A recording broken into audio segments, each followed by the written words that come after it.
8e journée de Betclic Elite, le basket pro français dans ton écran by la LNB, voici ton résumé. Les Metropolitans 92 de Wembanyama face au Limoges CSP de Nicolas Lang, une rencontre qui a attiré du beau monde à Marcel Cerdan dont la star hollywoodienne Michael Douglas. Une partie où très vite les joueurs de Vincent Collet vont prendre les devants, tout le monde contribue. En 20 minutes, les Mets s'inscriront 42 points contre seulement 24 en face. Henry finit fort ici. Après la mi-temps, Limoges se doit de réagir mais perd quelques ballons précieux. Jones à la course trouve un Wembanyama qui joue les passeurs. Côté Limougeau, lui aussi avait été très bon à Blois et veut poursuivre sur cette intensité en Ile-de-France. Javonte Hawkins déborde ligne de fond et agresse le cercle. 46-28. Mais la licorne sort sa plus grande performance en carrière, 33 points, 12 rebonds, 4 passes, 3 contres, 41 dévals. Que voulez-vous faire contre ça? Shoot surnaturel sur un pied.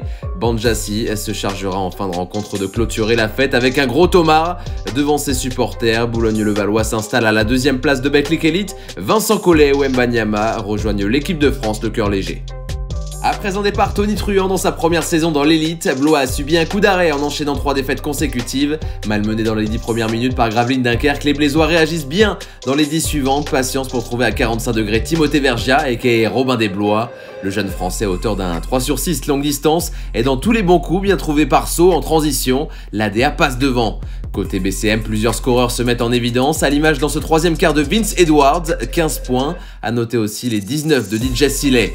Mais les visiteurs sont solides dans le 3e quart, 28 unités inscrites et des actions d'éclat à alley-oop entre Jamie Smith et Sceaux.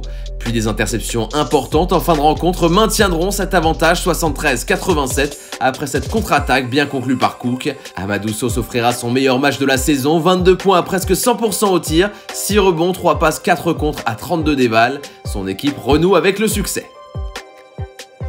Au Portel, les Nantériens sont en déplacement avec l'ambition d'être à un bilan positif juste avant la trêve. Première ficelle pour le shooter vedette Keith Hornsby.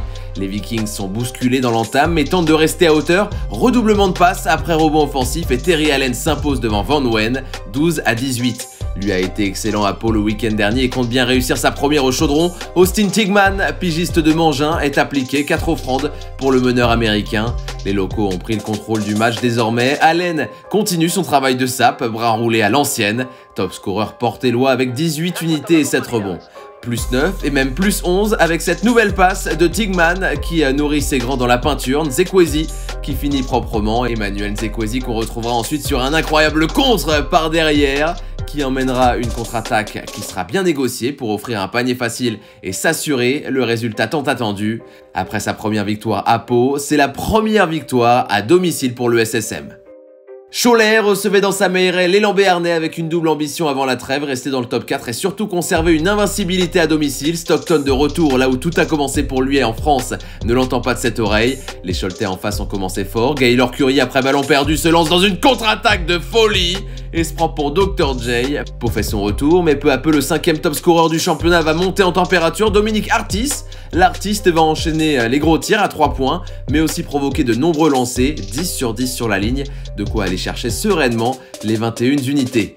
Dans le début du 3e, CB ne s'est pas encore envolé au score. Voici une superbe connexion entre Campbell, Ellis et enfin le sergent Patton. Trouvé sur alley-oop, l'américain donne de l'air à son équipe. Les derniers sursauts béarnais avec un Gérald Ayayi qui prend en responsabilité auront lieu ici dans le corner. Mais la fin de match sera maîtrisée avec un Campbell qui joue les métronomes. Le meneur de jeu et du MVP retrouve Patton par-dessus, 93-83 score final. 5e victoire de suite pour Cholet qui monte sur le podium. Une grosse intensité sur le parquet de Nancy ce week-end avec Rouen en ville. Surexcité d'entrée, Ronald Marsh s'offre une claquette atomique. La réponse viendra dans le carton suivant. Sur la gauche de votre écran, Stéphane Gombeau arrive et lancé pleine balle. Il fait tout droit pour unique but d'écraser ça. Monstrueux, le MVP de Pro B à 19 points, 9 rebonds et 7 contres. Vous avez bien entendu. Ce contre-là vous est offert par la férocité incarnée. Maxime Ross sur le jeune Frisch. Quel retour! On bascule dans le 4e quart, 3 points de retard pour Nancy à 1 minute de la fin. Kyle Vignales active le mode Coronès, ça dégaine de loin pour égaliser. 91-91, l'américain aura même l'occasion de remporter ce match à 10 secondes de la fin. Le flotteur s'écrase et rebond Rohan, sauf que Foster lui n'aura pas assez de temps. Prolongation obligatoire ici à Nancy. Dans cet extra time, Vignales n'a pas quitté son petit nuage, il se sépare de Moody et prend sa chance, c'est dedans, 102 partout. C'est Caleb Walker sur la ligne qui donnera un avantage d'un petit point à 8 secondes du terme. À l'intérieur, c'est appliqué. Mais c'est bien Stéphane Moody qui aura la balle de match dans ses mains. Sauf que Gombo traîne dans le secteur. Je vous ai parlé de ces 7 blocs dans le match. En voici un, son dernier, le plus important pour le SLUC qui remporte ce match au bout du suspense. Strasbourg dans le dur veut absolument prendre une deuxième victoire avant la trêve, sauf que Bourg reste sur 3 défaites consécutives et ne veut pas se laisser faire à la maison. Masséna, tout en touché, c'est à partir du deuxième quart que l'équipe de la Citiovi va se mettre au niveau avec l'un de ses hommes forts, Marcus Keane, tir extérieur avec plein de certitude.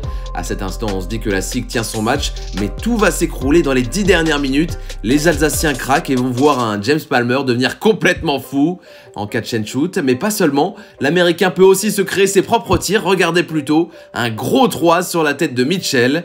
Plus que 2 points de retard pour la JL Bourg. Chassant est trouvé sous le cercle, mais cherche non pas la main chaude, mais la main brûlante de Palmer pour son 5e tir de loin. 22 points au total pour lui. Thiovi prend temps mort, insuffisant pour calmer celui qui sera sans partage le héros du jour. Les Bressans font tomber pour la 7e fois de la saison Strasbourg, désormais seul dernier de la Betclic Elite. Il n'y a pas eu de suspense à l'Astrobal entre Lasvel et Fos-sur-Mer dimanche. Les Villeurbanais se sont baladés sur leur parquet en mettant presque 30 points dans les 10 premières minutes. Youssouf Afal sur pick and roll. Puis en transition, c'est une défense beaucoup trop permissive qui permettra à Amine Noah de mettre de nouveaux points faciles. Repli trop lent.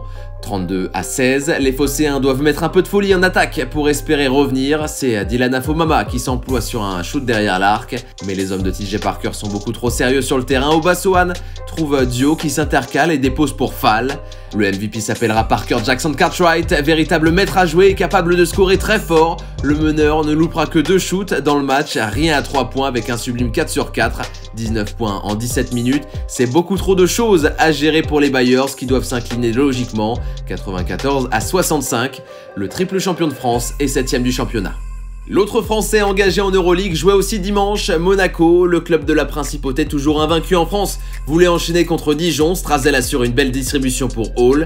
Pour autant, cette première mi-temps est équilibrée, la JDA joue un beau basket, Holston cible Loom ligne de fond pour un alley-oop juste avant le buzzer, 47 partout à la pause. Et dans cette deuxième mi-temps, l'équipe de Markovic attaque fort, très fort, Grégor Rovat, dans un match quasi parfait, se régale et trouve des brèches dans le rocher, 50-58. Heureusement pour la Roca Team, Yacouba Ouattara est dans un très grand soir, 20 points, meilleure performance de la saison pour l'international français. Les Monégasques sont revenus, mais les Dijonnais conservent un petit matelas d'avance avant de définitivement s'échapper grâce à un immense Marquis McDuffie qui s'offre son record LNB, 27 unités, sans oublier ses 9 rebonds. L'Américain qui était arrivé début octobre se montre complètement décisif avec des gros shoots. Monaco ne parvient pas à répondre et doit donc s'incliner pour la première fois de la saison en Betclic Elite. Dijon confirme sa grande forme du moment en signant son match de référence. Allez, pour conclure, on s'envole dans la capitale où Paris accueillait l'une des sensations du début de saison, Le Mans, sauf que le MSB se fait bousculer d'entrée de jeu. Kamagaté, en bon opportuniste, met le ballon dans le cercle pour ouvrir le score. 33 points encaissés en 10 minutes par les Manceaux, c'est énorme. Il va falloir se mettre très vite dedans. La mobilité de Josh Carlton permet une bonne situation de transition. Conclusion à 2 mains. Insuffisant pour calmer des Parisiens toujours à la recherche d'une première victoire à domicile. Axel Toupane va chercher le contact et obtient N1 sur cette action. Toupane en leader s'offrira son meilleur match du début de saison, 19 unités. Le Français bien accompagné par les 14 de Jeremy Evans qui avait de l'appétit. De Lyon dévoré sur la même action. Poster avec beaucoup de hauteur et de puissance pour battre Chéri et Naras. Juan Bégarin, très en rythme, jouera 31 minutes et contribuera aussi pour le Paris Basketball qui s'offre un joli succès pour s'extirper de la zone rouge. Le Mans doit lui quitter le podium.